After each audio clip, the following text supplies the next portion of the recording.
കണ്ടില്ലേ സ്ഥാനാർത്ഥി ചിഹ്നമൊക്കെ പറ്റി വോട്ട് നൽകിടേണേ നാടും വളരേണേ റാന്നി ബ്ലോക്കിലാണ് സീതത്തോട് ഡിവിഷൻ ജോയൽ മാത്യു വന്നേ UDF-ലാണ് കണ്ടില്ലേ സ്ഥാനാർത്ഥി ചിഹ്നമൊക്കെ പറ്റി വോട്ട് നൽകിടേണേ നാടും വളരേണേ റാന്നി ബ്ലോക്കിലാണ് സീതത്തോട് ഡിവിഷൻ ജോയൽ മാത്യു വന്നേ UDF-ലാണ്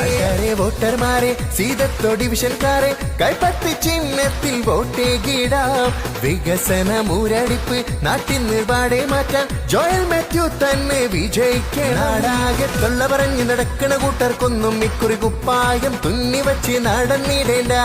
വോട്ടും കഴിഞ്ഞു പൊടിയും തട്ടിപ്പോകും നിങ്ങൾക്കൊന്നും വോട്ടേകാൻ നാട്ടുകാർക്കും മനസ്സില്ലടാ അമ്മമാരെ ഉമ്മമാരെ സോദരി സോദരമാരെ കൈപ്പത്തി ചിഹ്നത്തിൽ വോട്ട് നൽകണേ നാടിനായി ശബ്ദിക്കാനും നാട്ടാർക്കൊപ്പം നിന്നിടാനും വേണം UDF-ൻ സാരഥി നമ്മുടെ വാർഡിൽ ബ്ലോക്കിലാണ് സീതത്തോട് ഡിവിഷൻ ജോയൽ മാത്യു വന്നേ UDF-ൽ